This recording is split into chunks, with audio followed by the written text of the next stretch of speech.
My name is Jason DeLeon. I'm with Dr. Ozone. Dr. Ozone is our educational channel who we do all the educational content through. My background, so you guys know, is I was a lab director for a functional medicine clinic here in Texas where I'm at for just about 3 years. So with that being said, I got to be a part of a lot of different ways that ozone was used in a clinical setting. Then came to work here and got to meet a lot of you awesome people. And so now I just do ozone for a living.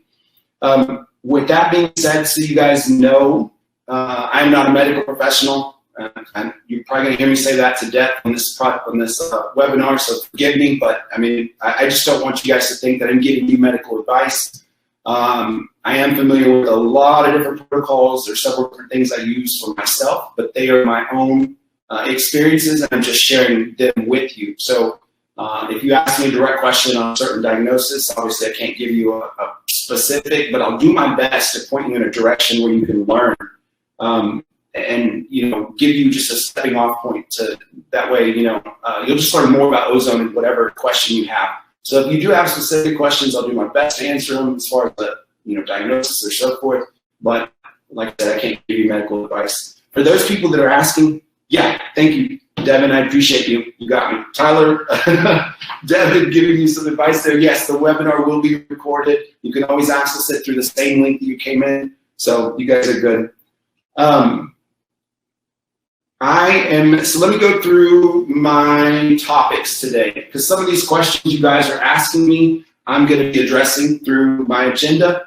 I plan on going through oxygen, just oxygen in general, regulator hookups, some kind of tips and tricks there. Rectal ozone, ozone water, ear insufflation, and the ozone oil bubbler. So I'm going to go into those things. One thing I'm also going to do because I appreciate you guys joining me, there's quite a few of you guys on, I am planning on giving away some of these Ozonaut t-shirts. So Ozonaut is actually a title given to Micah, the owner. He was coined that like on a trip in South America that he was there. They introduced him as the Ozonaut, and it's kind of stuck. If ever you've got an email from me, it says I'm a professional ozonaut. So it's just a play on words. We deal with ozone, so that's the title. But Micah's the true ozonaut, so you guys know. But anyways, I want to give you guys these shirts. I'm planning on giving them away. It says Ozonaut on the front, and then pushing the frontiers of Ozonoterapia on the back. Super comfortable. I'm going to give them away to you guys. I may ask you, I'm going to go through some of these demonstrations of, like I said, again, I have the topics: rectal ozone, oxygen, ozone water, ear insufflation, and the ozone oil bubbler. And then when we get done with that, I may ask you, okay, what is this? The first person to answer in correctly, you are going to get a t-shirt. So I'm planning on doing 5 of these. And I guess it's to make sure you guys are paying attention to me. But anyways, no, I appreciate y'all joining me. It's late, and it's hard to catch webinars, even though there's stuff that you're interested in. So I get it. I appreciate y'all, and I'm going to be giving away shirts. So let me start off with oxygen first. I have right here, I have an industrial oxygen tank, and then I have my ozone machine currently connected to a medical grade oxygen tank.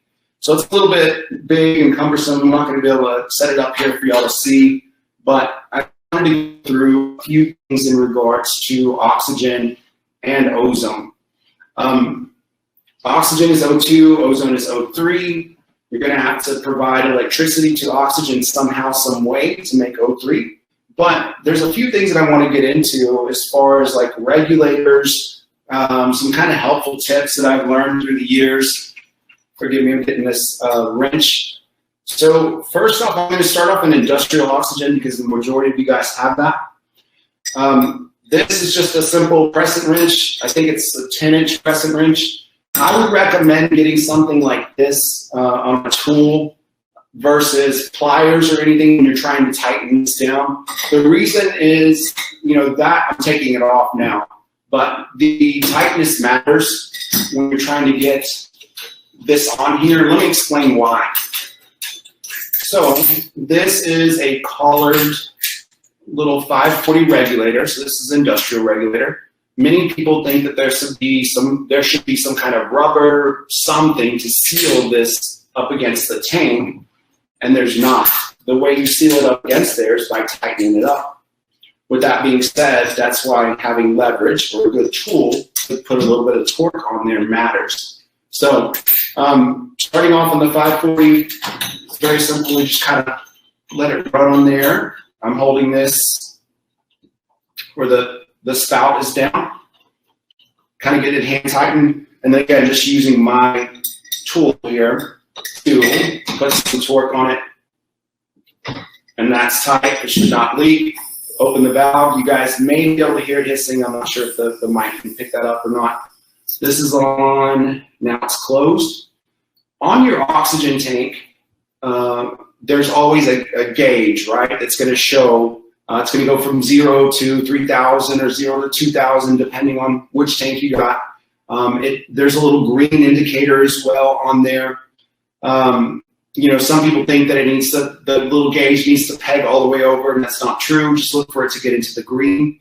But a couple of things, whenever you're done using your ozone machine, you always want to make sure that you turn this off at the main valve, whether it's this tank or the medical grade tank. This is the last thing you do when you walk away from your ozone machine. You cut this off at the valve. To open it, it would be counterclockwise. To tighten it and to close it is clockwise. So now I've kind of seen throughout my time where some people will turn this valve just barely and they think they have oxygen coming out, or there's some valves from different tanks that are hard to open. So you want to make sure you give it a couple turns just to make sure you have good oxygen flow coming out. You can hear it.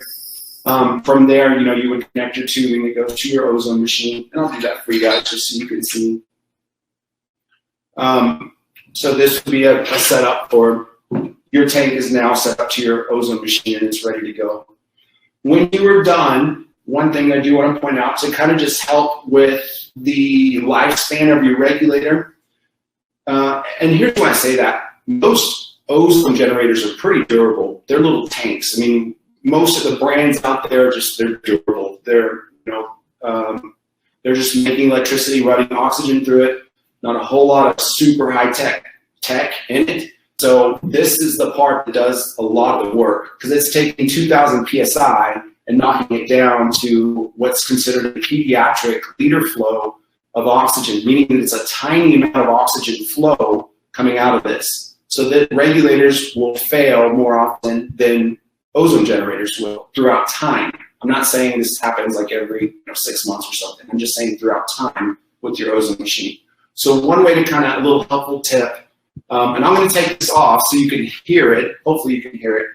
So I'm going to cut the valve off, turn the valve completely off. You may not be able to see this in the screen, but if you do this at home, so the valve is off, but there's still oxygen pressure in here. So if you look at the gauge, it's going to say green, but the valve is off because there's oxygen trapped in here. So we want to take this pressure off.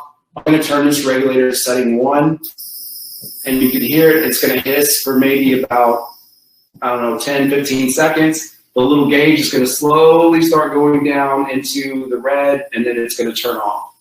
So, and now it's off. So that is taking the pressure off of this oxygen regulator. It just helps with the lifespan of that. Even with the tubing on, you can still do this. You can still, so you don't have to pull the tubing off to do this. The tubing can stay on. I was doing that so you guys could hopefully hear the hissing of the oxygen coming out. So now this gauge should be completely on 0. There's no pressure on here. The valve is closed. So that is the main thing you want to do whenever you're done with your ozone machine, is turn your valve off. The reason for that is if this valve is closed, there's no way for oxygen to escape. If you leave the valve on and you turn the regulator to 0, if ever there's any kind of a seal or it's not tight enough, then your oxygen can escape from here, or if the regulator should ever fail, from the regulator. and you think you have oxygen, but you don't. So this is always the fail-safe. Cut it off at the top of the tank. So just wanted to point that out to you guys. This particular tank is a 20 cubic foot tank. I think somebody had asked just a second ago. This one is one I got locally through a local company here, but you can get them through Air Gas or Praxair as well. So, but again, just an industrial oxygen tank. 540 designates the valve that this connects to, not necessarily the tank. The tank is a 20 cubic foot. So there's a little bit of jargon you got to learn whenever you're doing this. So 540 designates the valve.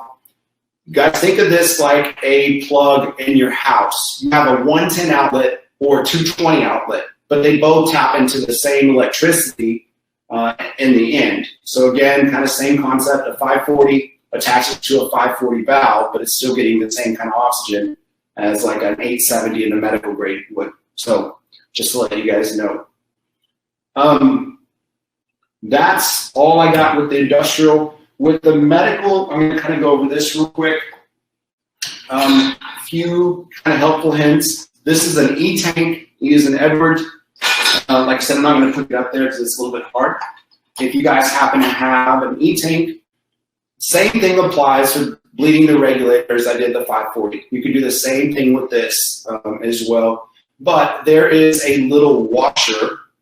If you were, I know the camera's not picking this up, but I'm going to pull it out. A little washer on the inside of these 870s. It is a little black washer with a brass ring around it that goes inside there, inside the little part where it knocks down the pressure. Anyways, that can fail as time goes on, or if you swap tanks, it can stick to an old tank, and then you put this on and it's going to hiss like you would not believe.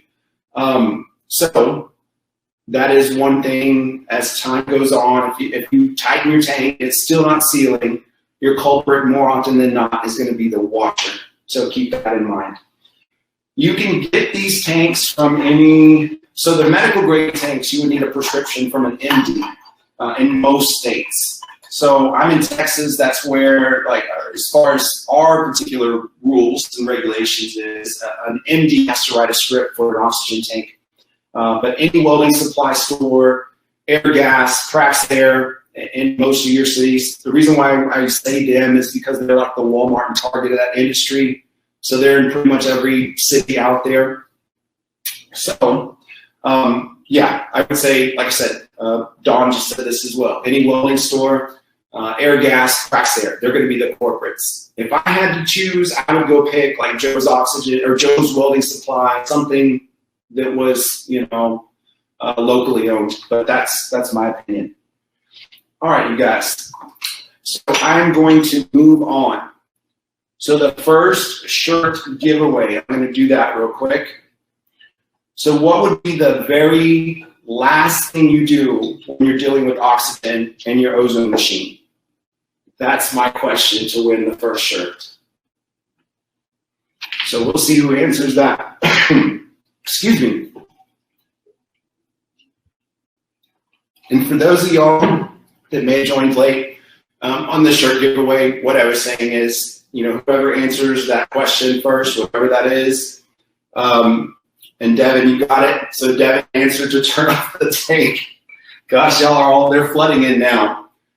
So I'm going to say that, you know, Devin won that. He was the first one in. But yes, the answer is to make sure that you turn off the main valve of the tank whenever you're done. So just keep that in mind. But yes, bleeding off pressure and so forth, yes. But sorry, guys, Devin beat y'all. Devin, I will get you, will you send me an email, Devin, Devin Headlock at, and I'll make sure that we get one of these in the mail to you. We're limited on sizes, but if you'll let me know what size you want, I'll do my best to match it up. So, awesome. Well, Devin, good job. Have to be fast. All right. Next, I wanted to talk about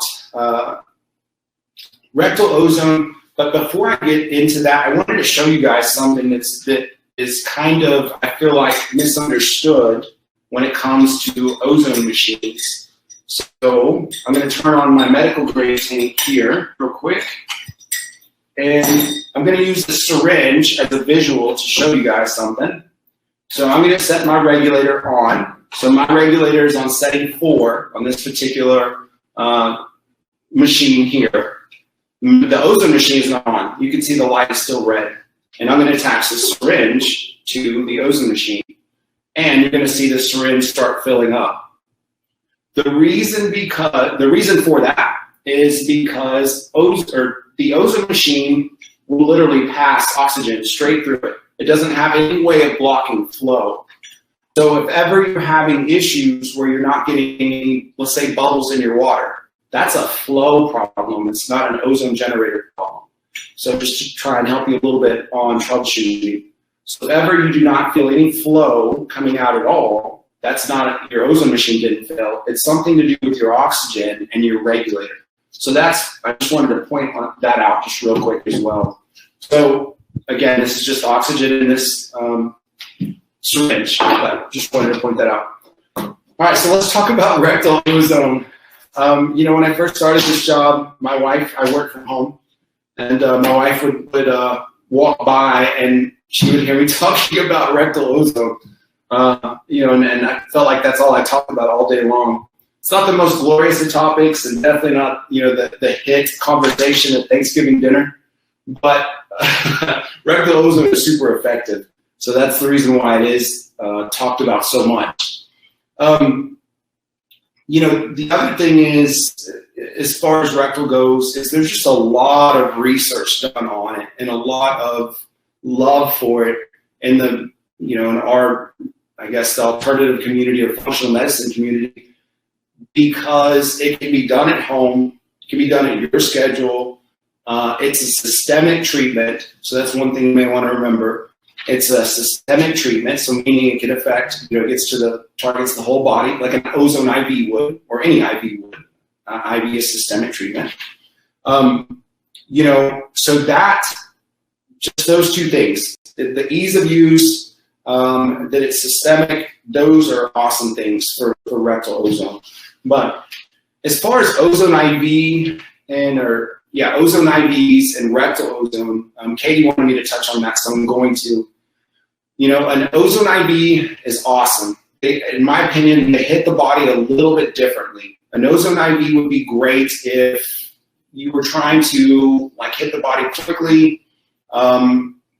Let's say I'm sick with the old school flu, not the new flu, the old school flu. This is a true story.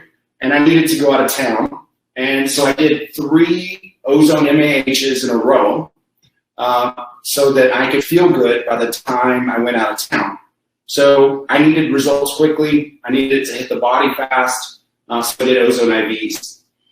Rectal ozone, in my opinion, is like the tortoise and the hare. It's actually the tortoise out of those two, that old story. The reason for that is because consistency. An aggressive ozone IV schedule is typically 3 times a week. Any more than that, you might get some vein fatigue or veins collapsing, or you can't find veins. There's been some people that do more, but that's overall an average aggressive IV schedules 3 times a week. Whereas with rectal ozone, you can do that. There's some medical, practitioners out there that have you doing rectal ozone 5 days a week, 7 days a week. So you can see how eventually, even though rectal ozone may not be as strong as an IV, it hits you as hard, eventually you get to the same place with consistency of doing rectal ozone. So keep that in mind. But I'm just going to walk you guys through this real quick. A few tips and tricks that I've learned. I'm checking out some messages that I'm seeing through here. Just make sure I didn't miss anything. But if you guys do have anything, or you want me to touch on something, say, hey, will you show me this one more time? I don't mind. So just shoot me a message, and I'll do my best to accommodate your questions as we go along. So a few things. This is your bag. It's a 3-chamber bag. That's what it's called because it has 3 chambers, a 750 ml, 400 mLs, and 200 mLs. So, and then this is your little just clip. So it's going to trap the ozone in there whenever you take it off the ozone machine so it doesn't all come out. In my experience, the best way to get this into your colon is to roll it like a tube of toothpaste, for lack of a better description, and that just slowly and evenly presses it into the colon. So rectal ozone is best done after a BM, and based off my experience and what I've seen, it's best done in the morning or in the AM as well. It can give you a little bit of a boost of energy, so it's always recommended, especially if you're new to it, to try your first few doses in the morning if possible. There are some people out there that do it at night. I'm one of them, but I've been doing this for a while. I feel like it helps me sleep, so I get kind of the opposite end of that. If you're new, I wouldn't recommend trying that. You're going to be mad at me laying there at 1 in the morning. So I would try the morning for you if you're new. So a couple things on this. So just went over the bag, the different points. The catheter. Guys, when I used to teach rectal ozone at a clinic, I showed people this catheter, and they were ready to jump up out of the room. That's pretty long. You're only going to have to insert it maybe 2 to 3 inches or so. You can use whichever lubricant you're comfortable with. Some people want natural stuff, coconut oil, support. Others are just fine with KY. It's completely your choice there. As far as attaching it to the machine, I'm going to get into that now. I'll show you guys. So I'm on my regulator set at 4, and the gamma is on this machine 22. So on your ozone machine, it doesn't matter which one you got. It's going to have a regulator setting on one side. I know you guys can't read the numbers, but it's still the same wherever you're at. A regulator setting on one side and a concentration setting on the other. So the regulator setting, if you want a certain gamma, so I want 22 gamma for this one. Let's say I'm just now starting rectal ozone. I want to start off super low and slow, 22 gamma. And the other side, so one side is concentrations, the other side is gamma. So with that gamma, it's also unit grams per milliliter, but in slang, it's called gamma, just so you guys know.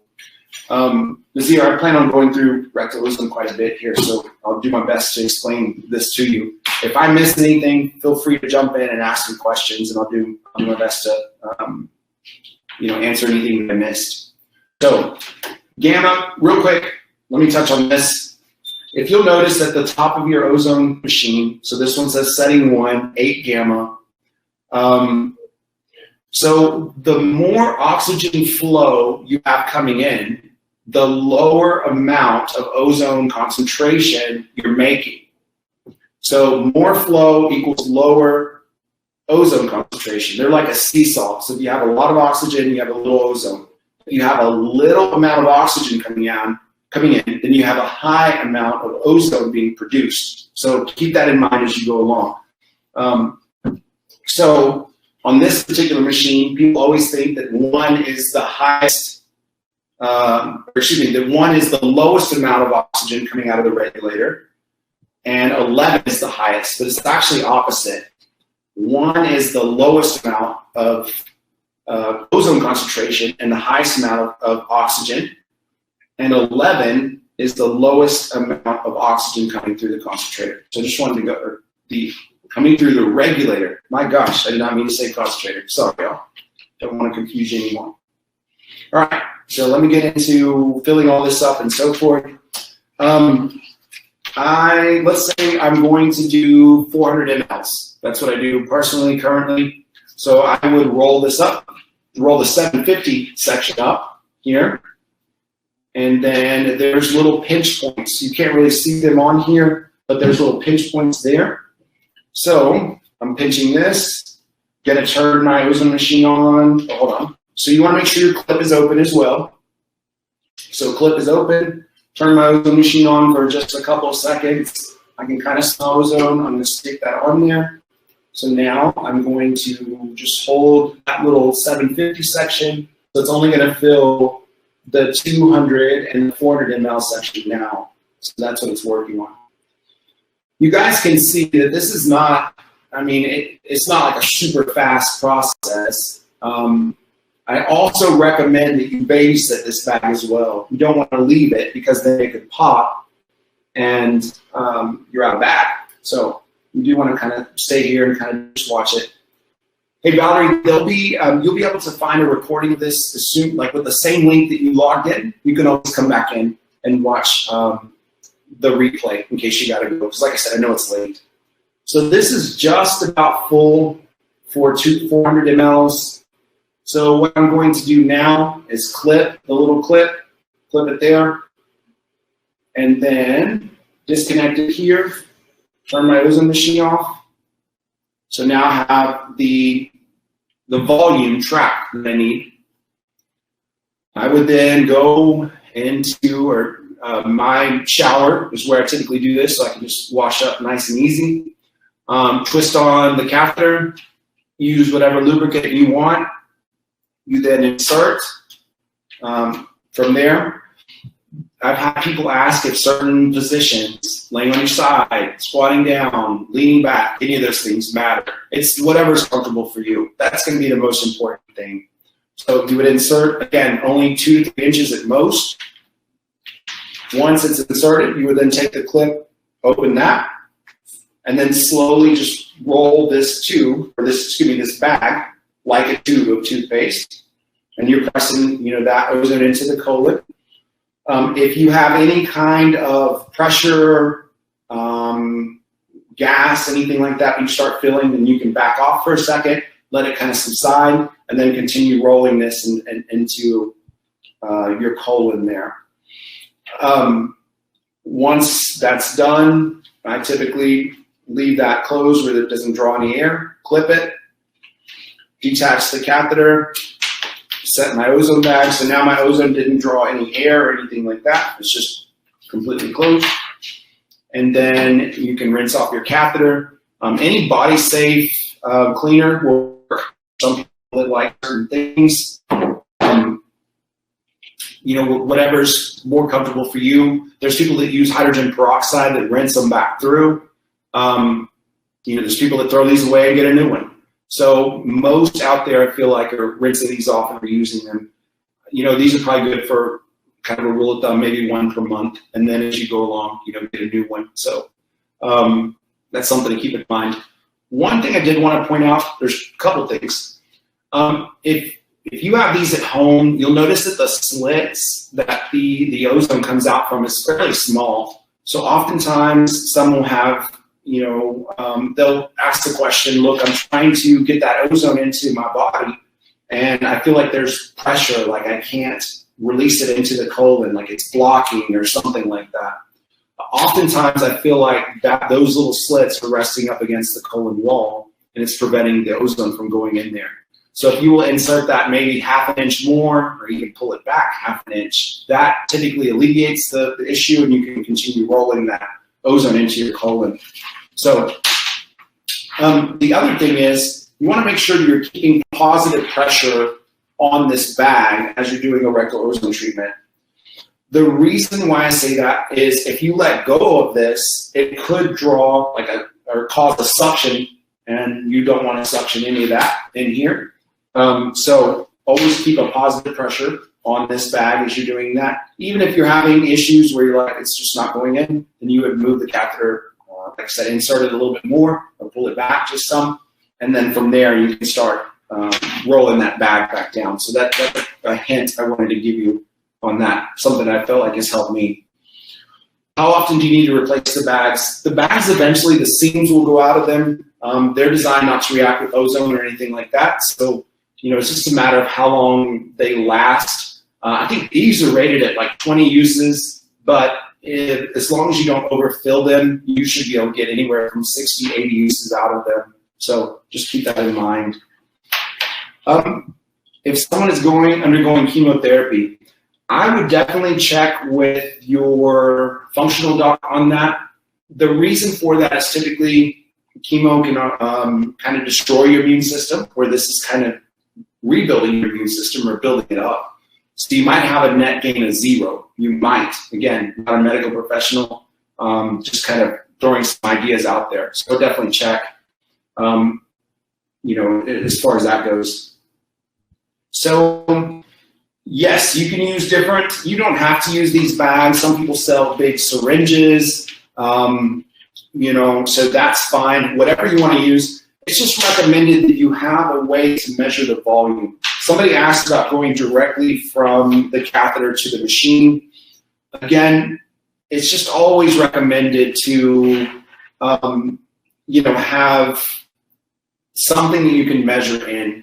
I know you can probably do calculations based off time and so forth, but with that being said, again, it's just best practice to have something you can measure it in, whether it's a bag or a syringe, something like that. One of you guys is asking about retaining the ozone. How long do you have to hold it? And I'm glad you asked that question or brought that up, because I feel like that is something that's kind of, there's old information out there that doesn't want to go away. Ozone is good. Wow. Excuse me. Ozone is going to react to the body instantly. It's like a biochemical reaction. It's not like a pill that you would swallow and has to get processed and go through everything. Ozone is going to react instantly. Once it gets into the mucosal lining of your colon, it's where it's absorbed. It's then going from portal veins into the liver. It's going to react to your red blood cells. So again, systemic treatment, that's how it's picked up into the liver. But with that being said, you do not have to hold it for any length of time. In my experience, holding it causes pressure buildup, which is not good, and it kind of hurts. And if it hurts, you're not going to want to do it.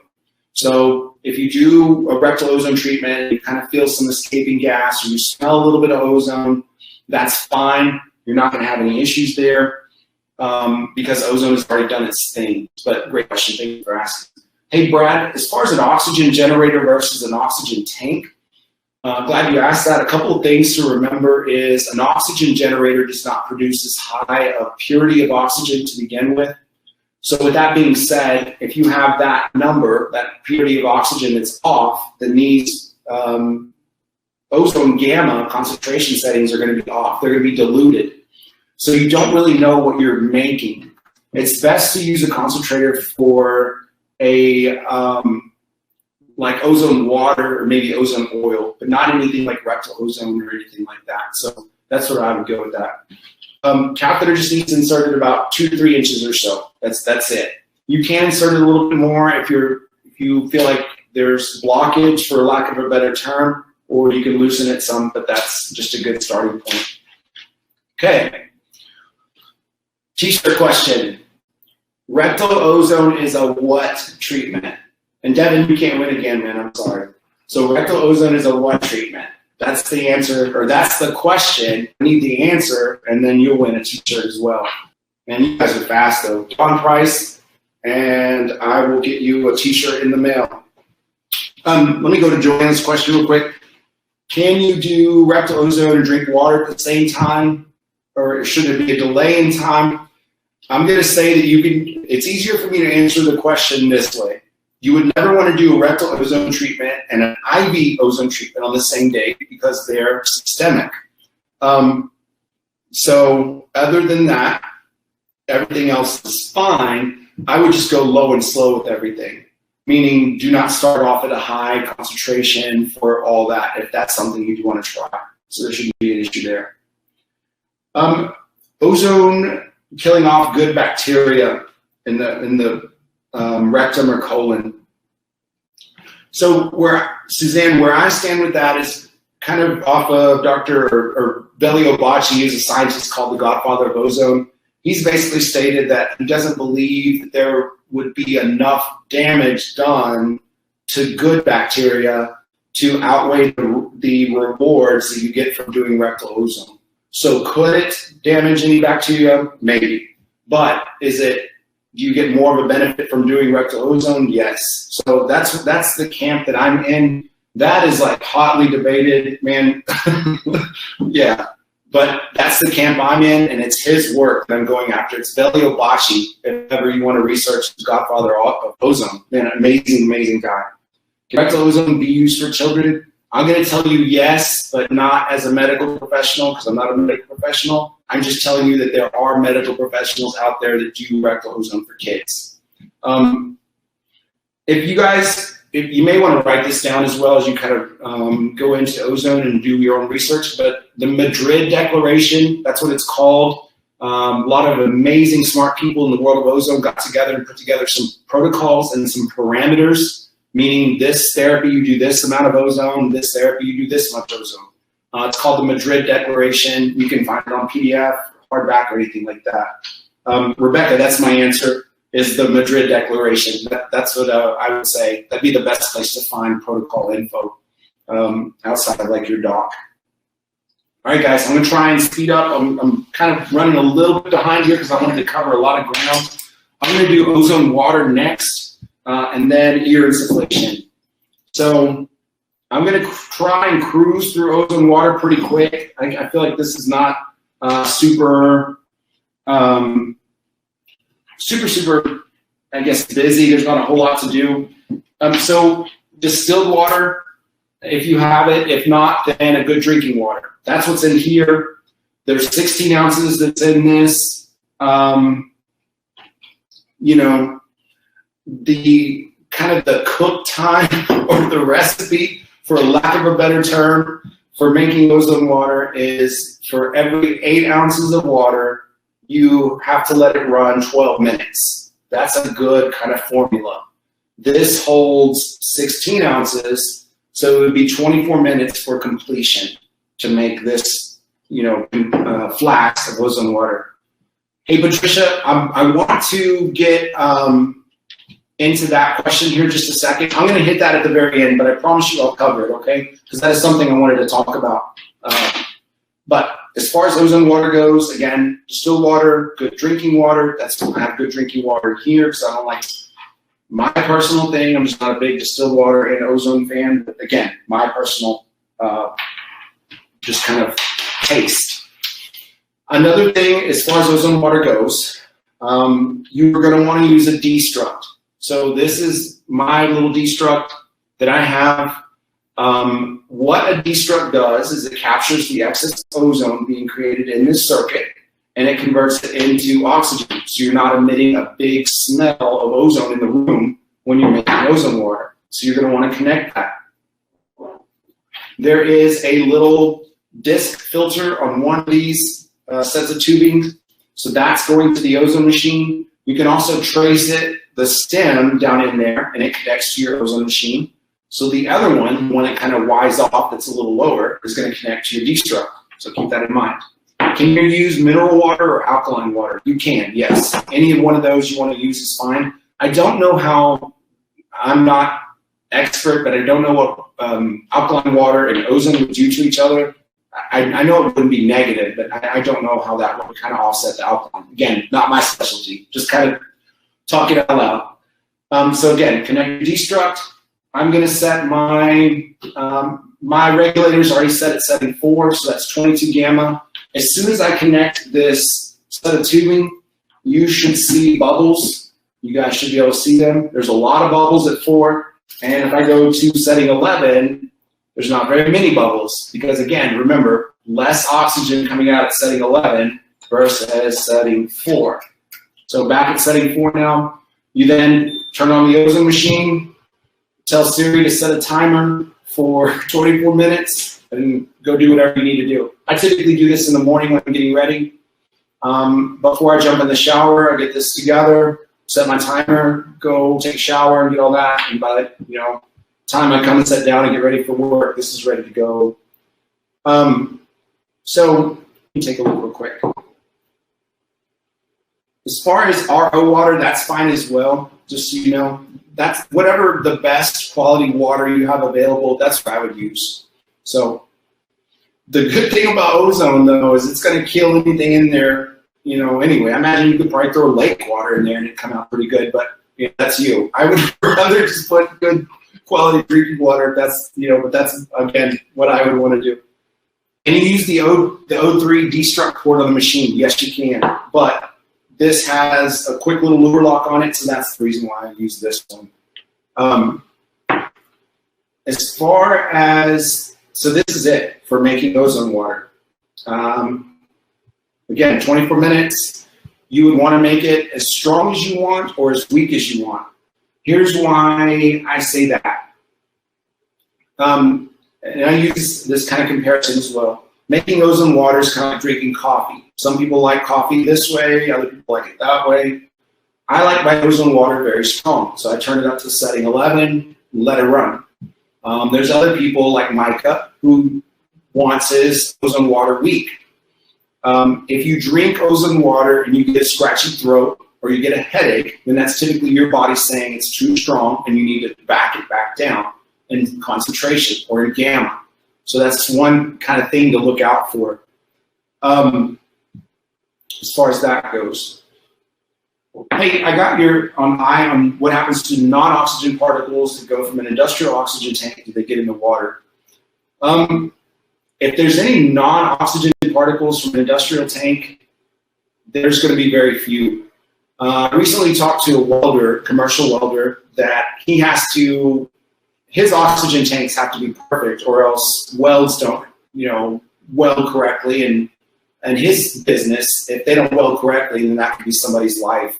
So I started digging a lot more into industrial oxygen. It's a lot more pure than what we think it is, a lot better than what we think it is. So I don't know how often that would happen, to answer your question, just so you know.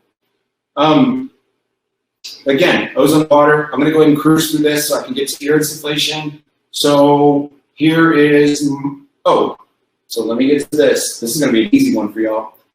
Anytime you are done making water or using any kind of liquid near your ozone machine, you always, so let's say I'm done, my ozone water is completed, you always want to disconnect your hose from your ozone machine. There is an inline filter in most of these, but it doesn't matter. Even filters can fail. I promise you, I've seen them in the lab I used to work at over a weekend. So, again, so I'll ask this t-shirt question. What is the main thing you do, or what is the main thing you do when you get done using any kind of liquid bubbler around your ozone machine? So that's the t-shirt question for now.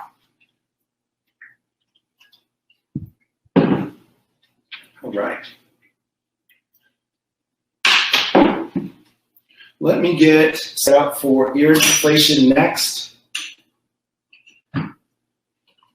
And then, Janet, you won. So disconnect the tube from the machine.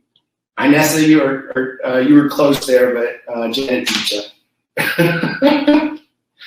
All right, you guys.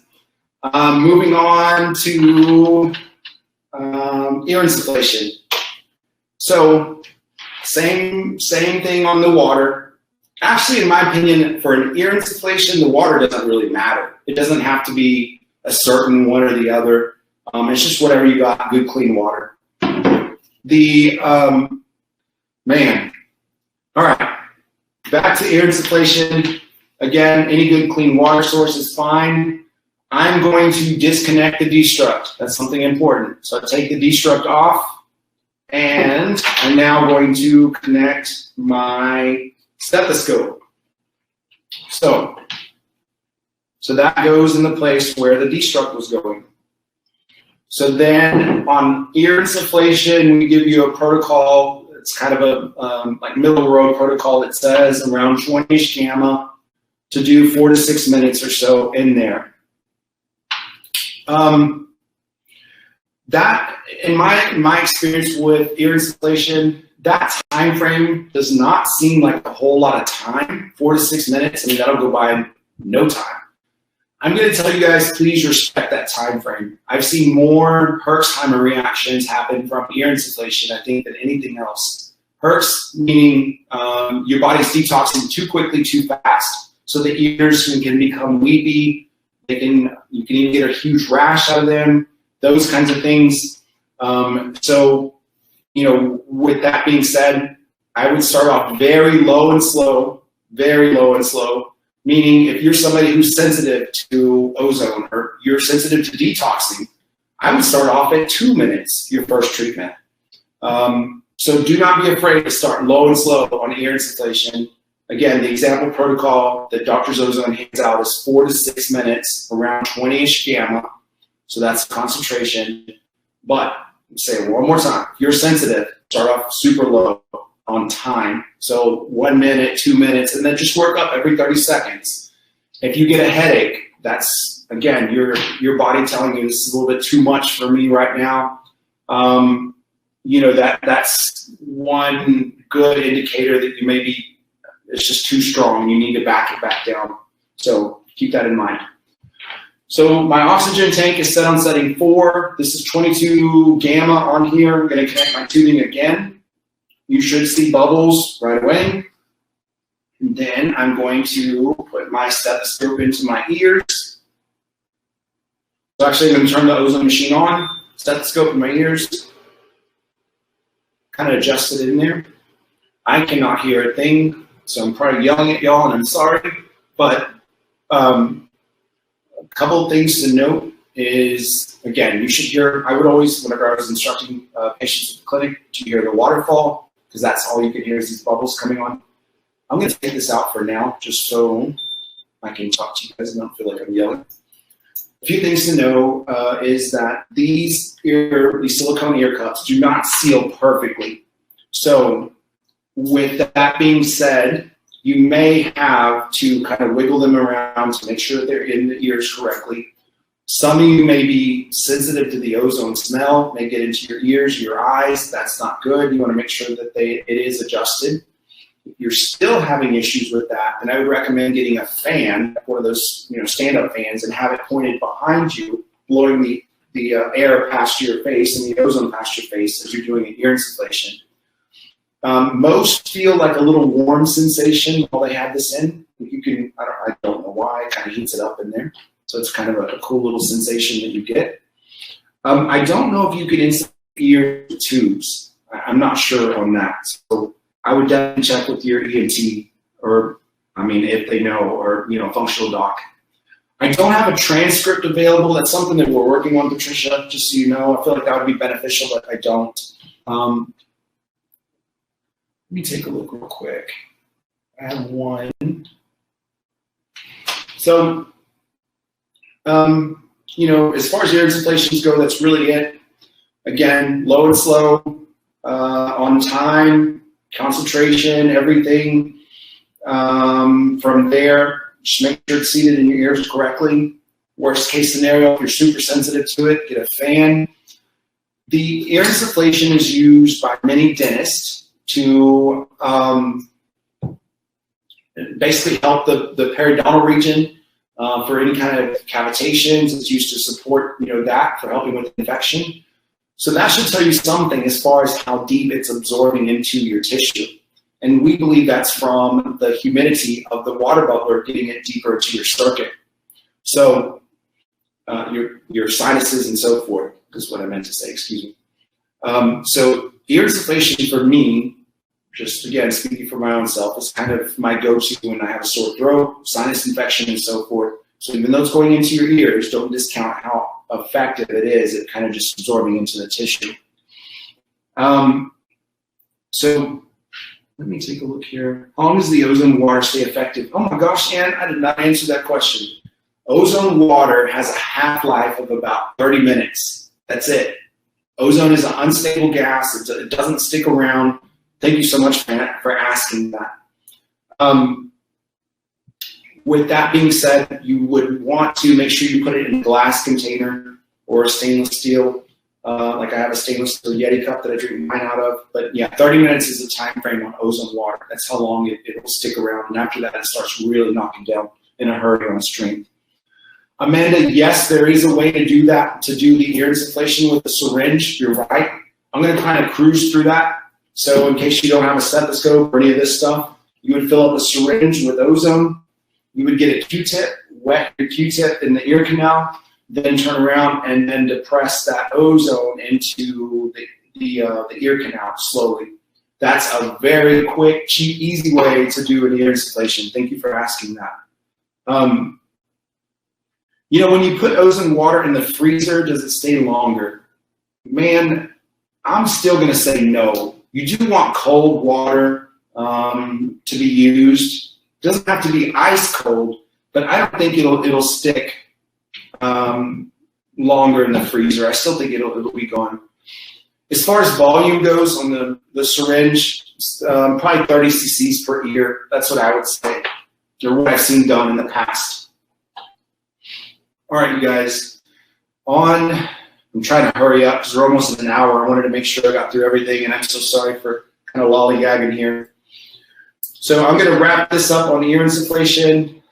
T-shirt question: how should you start off with ozone and ear insufflation? I gave you advice. You should start off doing ear insufflation. Very what and what? That's the answer. Just so those 2 words. So if you answer that, you'll win a T-shirt. All right. Katie wanted to make sure. Yes, you are first. So Katie Manchester, you are first there. Awesome. Will you send me an email, jason@simplyod3.com, and I'll shoot you out a T-shirt. So carefully is right too. All right. So ear insufflation, ozone water done. Set that aside. I'm gonna try and hurry through the oil. I didn't want to keep y'all past an hour, so I know it's late where you guys are at, and I appreciate y'all. Don Price got some good advice for you guys on the ear tubes, in the ears, excuse me. So this is it's olive oil. It's not even anything fancy. It's Kirkland's brand olive oil that we got from Sam's. So that's what I use for my breathing ozonides treatment. I also, as far as, you can make a good ozone oil out of this. I'm going to touch on ozone oil first, so let me do that. There's a few things you guys need to know. You can make a good ozone oil at home. It's going to take you about 4 to 5 hours roughly in there to fully ozonate, or to get enough ozone into the oil where it would be worth something. If you're trying to convert it into a paste or gel or any of those things, that's a very long process. Some of those even require you or want you to add heat, which is crazy. So if you're trying to, here's what my advice to you. If you're trying to get a gel or paste, it's so much easier just to buy it. Ozone oil is fairly cheap. I'd recommend just going off and buying that if that's what you want. If you just want a good ozone oil for topical antiseptic, then you can do that at home. Like I said, 4 5 hours in there. You would turn your ozone concentration to the highest it'll go and just let it run for 4 to 5 hours. So on your ozone oil, I'm going to set this real quick at 1. It's just here we go. So I'm going to set this at 4 for a minute. So you'll see bubbles. There's not as many bubbles coming out of here as what's in the ozone water when we were doing that a second ago. It's just a little bit of, bubbles, I guess I would say. So a few things you guys need to know as well with ozone and oil is that let me back up just one step. When you run ozone into oil, it converts it into something called an ozonide. A second ago, I told you that ozone is an unstable gas and it doesn't stick around in water very long because it is unstable. When you run ozone into an oil, it converts it into something called an ozonide. So now it is stable, and the cool thing about that is that it'll last. It'll stick around a very long time. Ozone oil has a shelf life of, I've heard anywhere from 6 years to 10 years in the fridge, but you get the idea that it's a very long time for the ozone oil. So when you're making a batch of ozone oil and you get done with it, I would get, what I've done after I've made a batch is the little 1 ounce amber jars from Amazon, the little pump ones, and I just pour it into that, the little 1 ounce jars, and I'll give them to family and friends, or, as we need them, we'll get them and take them out. I use ozone oil for mosquitoes here in Texas, other bug bites, rashes, burns, those kinds of things. Again, just a great topical antiseptic. So Right now, if we were making ozone oil and we did not connect to destruct, you would not smell ozone in the air because it's converting into an ozonide. So you're not going to cough, you're not going to anything because, again, it's just being an ozonide because it's been converted. So, hey, Brad, I can't really answer that question. Avoid that virus that ends in a 19. It won't take a whole lot of your time, though, to do some research, and you can find the answer to that question, and you're going to be pretty happy with that answer. So, just so you know. And yeah, I would use the amber-colored bottles and stick them in the fridge. It just helps the ozone, in my opinion, last a little longer. So the dark amber color.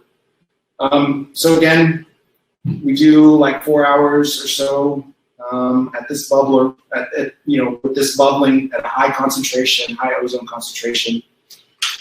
So that's pretty much it when it comes to ozone oil and making it. That's it. Connect it. Make sure you have good, decent oil. You can use different oils. So I have olive oil in here. You can use any kind of oil that you want. Different oils carry different, I guess, strengths as well. Olive oil is considered kind of middle of the road. Hemp oil would be one of the strongest. Coconut oil would be one of the weakest. So there's different ranges in there as well.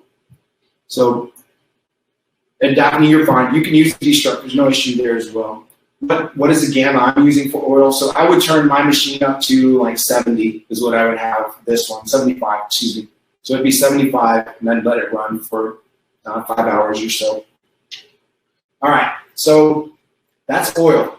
I mean, you can connect your destruct like Daphne had said a minute ago if that's something you want to do. You're not going to have a whole lot of ozone smell coming through, so that's something to keep in mind. And that's it. So let me do breathing ozonides. I'm going to touch on that. So that uses the nasal cannula. It looks no different than one you would wear while doing oxygen or getting oxygen into your nose. A couple of things that you guys need to know.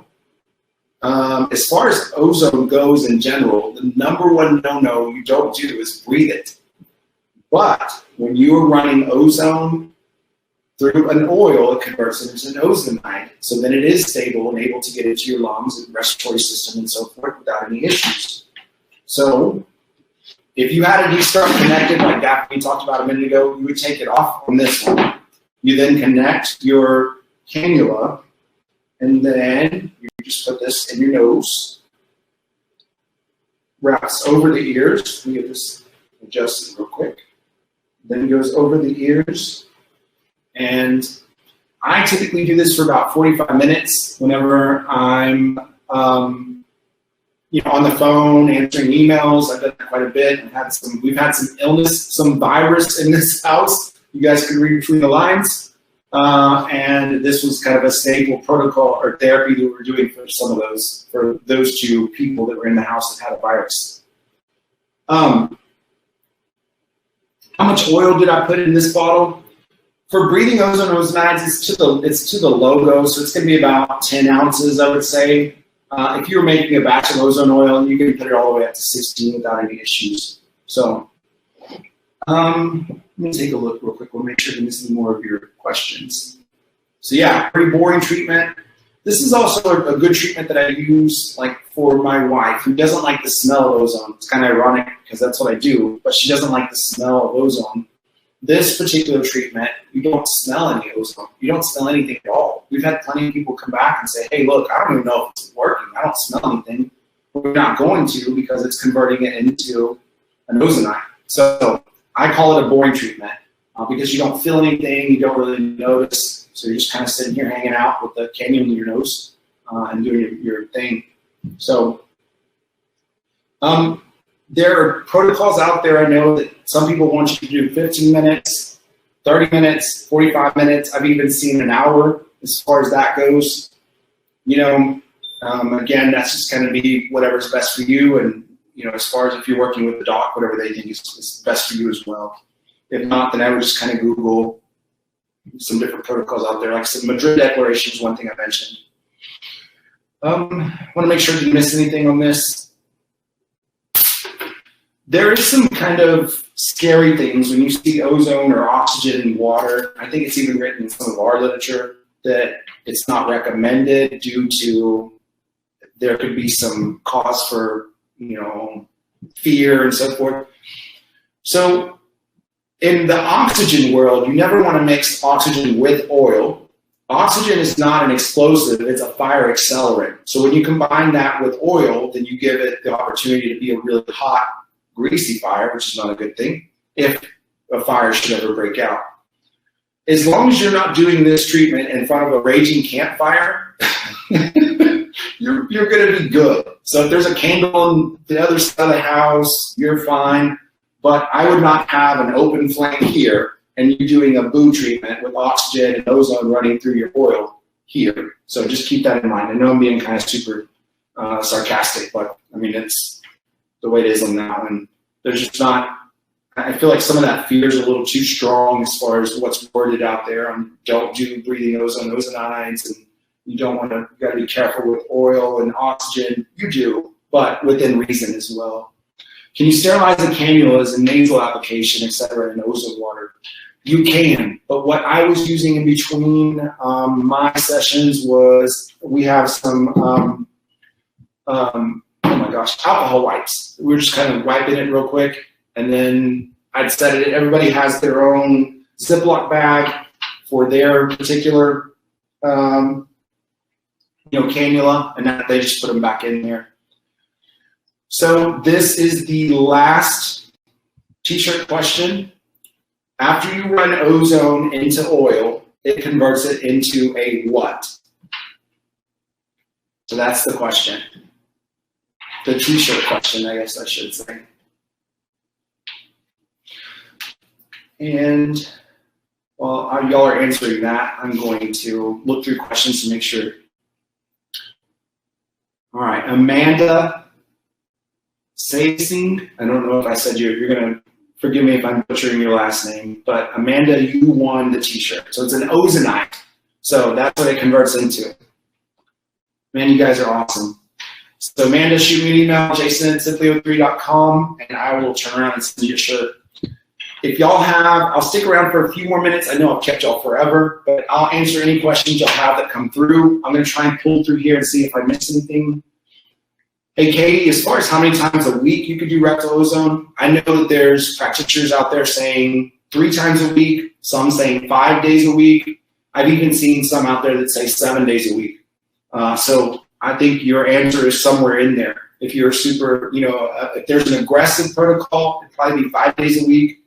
A maintenance dose would probably be 3 days a week. So, good luck on your ozone water. I hope that goes good. Let me know, Anissa, if you have any questions on that after you get done. How many ml per rectal ozone treatment? Again, start low and slow. Most protocols are around 200 to 400 in there, but if you're not working with a doc, I would just, again, start off very low and slow and just work up from there. That's my best question. Hey, Paul, if I would tune into Dr. Robert Rowan's Facebook page to answer that question. I apologize, but I can't get into that subject, unfortunately. Give me the gamma chart for different cases of ozone being used in dosage of minor joint injection. Will you, as far as the difference for joint injections, if you want to shoot me an email, I can do my best to point you in a good direction there. We do have some training through SOPMed for medical professionals, if that's something you want to get into. And forgive me, I cannot say your name. It's Gevorg, so Gevorg, I assume is your first name. So I can point you in the direction for some training for medical professionals. And I have not seen Ozone Water Boys. Is that a movie or something? Because I want to see it. Let me know. Neti pot and running it through the sinuses. Janet, you are stronger, more awesome than I am. I feel like that would burn too much, but I guess I'm wimpy. Any risk or contraindications you should be aware of? There are some, but they're primarily focused on IV ozone. You know, if you have like a high ferritin count or high iron, or somebody that probably wants to start off with a doc, it can be done still, but you're going to start extremely low and slow and just check with the doc. You know, really, I mean, that's going to be the main thing. Anything else, I would double check with the doctor as well, Amanda, just to make sure. Yeah, I wanted to touch on one last thing here real quick. Patricia and Tara, on the vaginal insufflation. So I wanted to talk to you guys about that real quick, and I meant to do it while I was doing rectal, so let me get my stuff back out. You guys can do, or gals, can do vaginal ozone with the same supplies that you do rectal ozone with. When I worked previously in clinic, we actually used syringes, but it's the same concept. So you would trap ozone in this bag, you then get your new catheter, attach that catheter to your bag, insert into the canal, and then same concept, rolling that tube of your ozone like a tube of toothpaste into the canal. So that's a very cheap, easy way to get ozone into that area. It is a systemic treatment, so that's a great, advantage I keep saying guys, gals have over us. So keep that in mind in case that's something. I know there's been some, injuries to like colons and areas, that area, where that may not be a good, where rectal ozone may not be a good fit for you, but vaginal would be. So just keep that in mind as well. So hopefully I answered your question, you gals. All right, guys, I guess that's it. I'm out for the night. I appreciate y'all so very much. It's late where some of you guys are at. Man, y'all hanging out with me super late. And I appreciate y'all. Over on the West Coast, you guys are just getting started with the party. So y'all party on and have fun out there.